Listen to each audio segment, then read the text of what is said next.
I live with artists. All my kids have an artistic ability. My wife, over the top. What I love to do is I love to watch her work. She will take out a pen or pencil or pastel chalk, and she will draw something that I could, in years, I could never accomplish.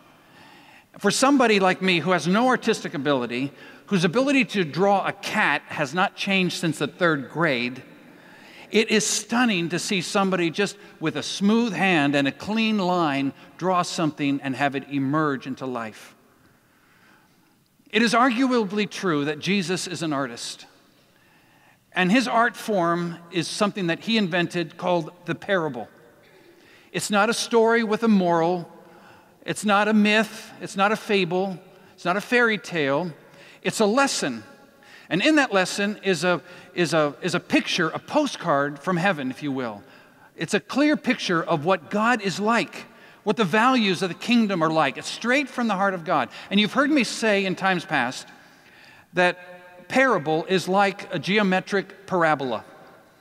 Similar word, nothing to do with each other, but they essentially function the same way. A parabola, if you remember from 7th grade geometry, is a line that comes from infinity, comes down and intersects the plane for just a point, at a single point, and then returns to infinity. That's what a parable does.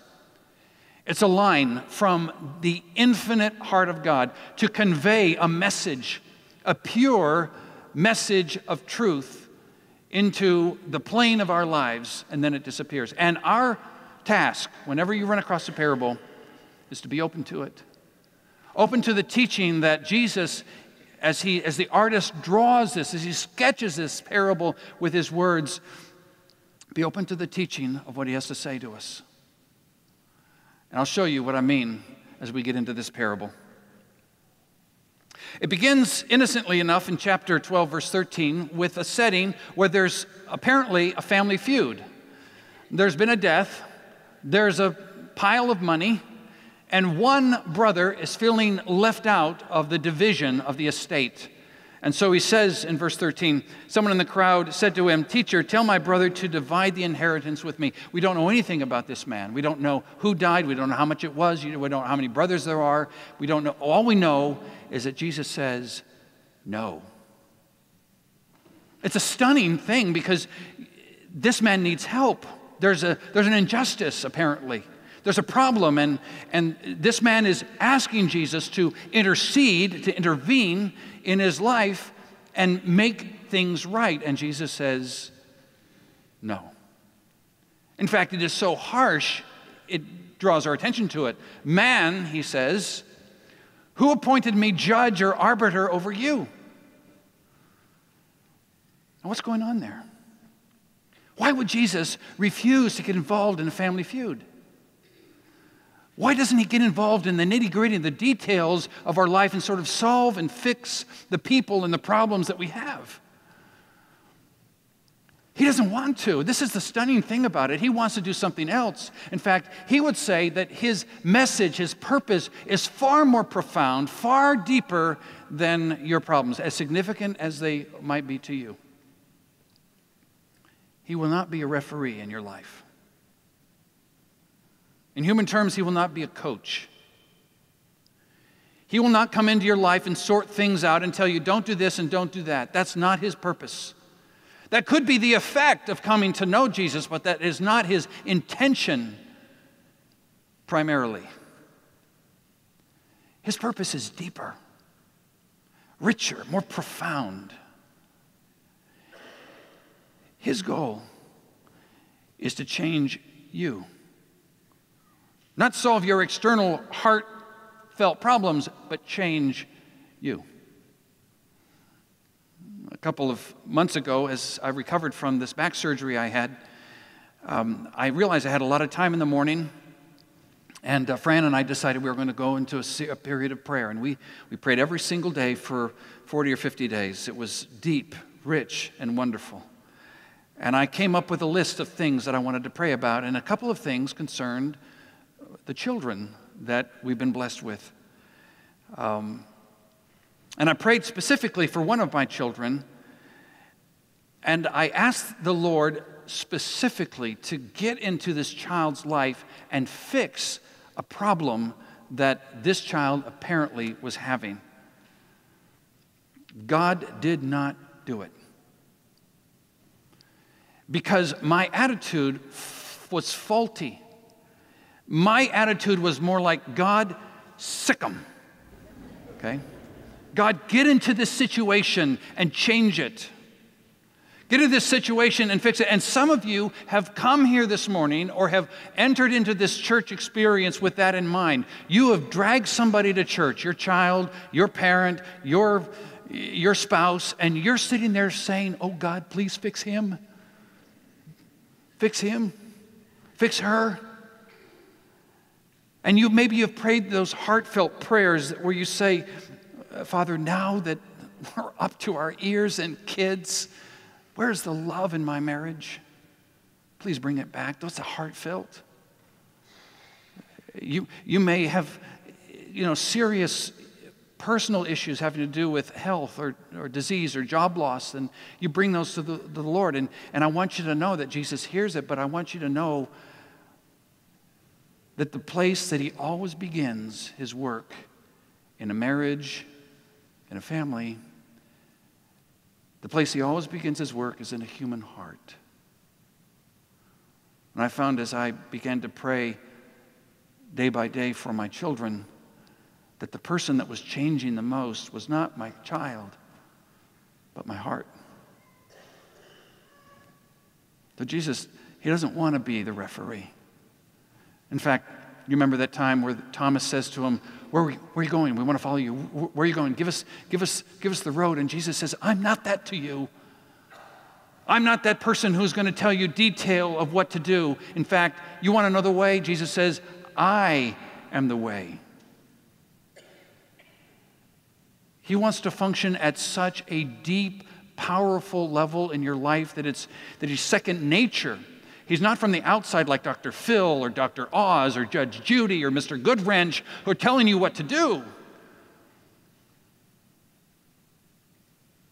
But he's so close to you that you would call him friend.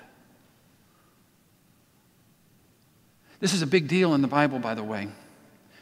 Deuteronomy chapter 8, Moses is warning the children of Israel. They've been out in the desert for 40 years, and he says, look, you're going to go into this new life. You're going to go into this land flowing with milk and honey. There's pomegranates, there's almonds, there's all kinds of things. You're going to build great houses. You're going to have all kinds of things your way, but don't forget me. So, whereas I want God to be policeman, Santa Claus, counselor, teacher, disciplinarian, coach in my life, he says, too small. I want to be Lord.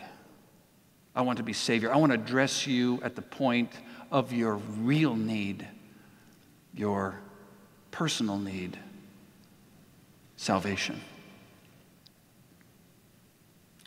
So the parable goes on. With that in mind, Jesus says, all right, let me tell you a story. And he chooses this story that begins with a rich man who had a bumper crop. In fact, the way he says it is very indicative of what he's trying to get across. Could he have chosen a better profession to convey his idea? This is his idea. The land of a certain man produced a crop. The farmer owned the land.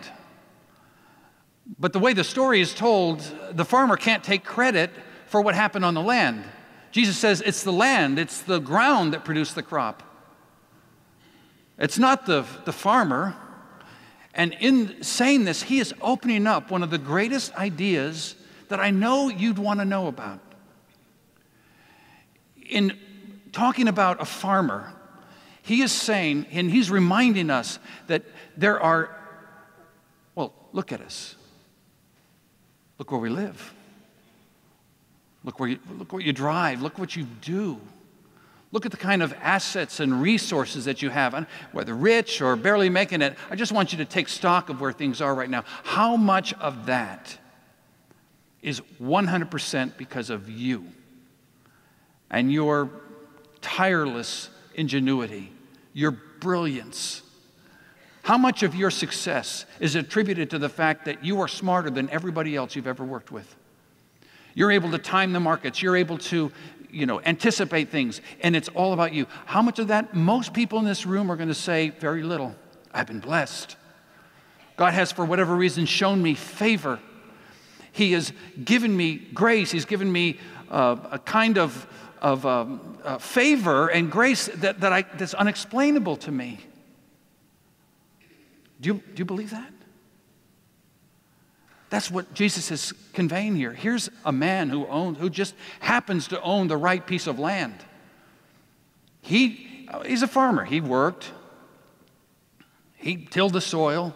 He planted the seed. But then he had to step back and let God do his thing.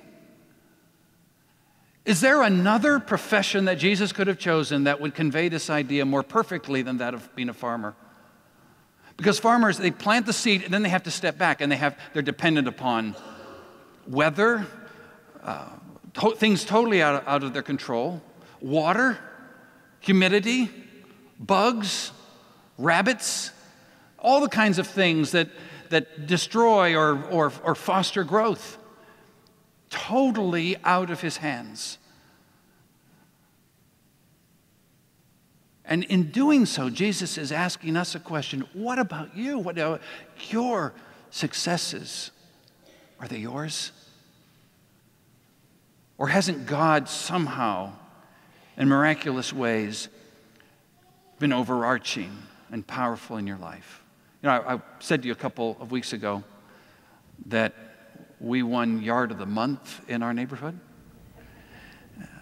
People laugh. You just laughed. But people have actually driven by my house, taken a picture of my yard.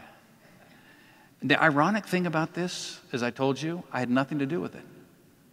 I hired it out. I was flat on my back. I could not lift a thing to fix my yard. And the other thing that was true is that it happened in June, which is a very wet month. Everybody's yard looks great because of June. I had no purpose, or I had no place in getting it done. This is what Jesus is conveying. And he says this even stronger in Deuteronomy chapter 8. He says, look, as I mentioned earlier, you're going to go into this promised land, and you're going to have, all things are going to, in fact, let me read it to you. He says, when you have eaten and are full, this is Moses warning the people, when you have eaten and are full, have built good houses and live in them, and when your herds and flocks multiply, and your silver and gold is multiplied, and all that you have is multiplied, then your heart is lifted up, and then you might forget the Lord your God.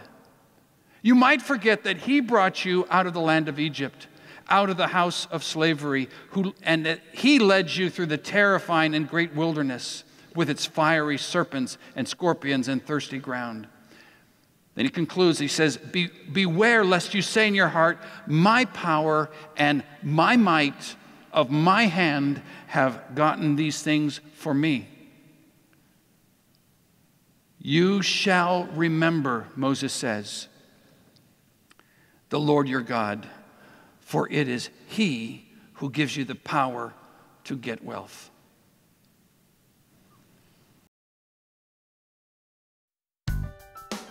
We thank you for joining us online.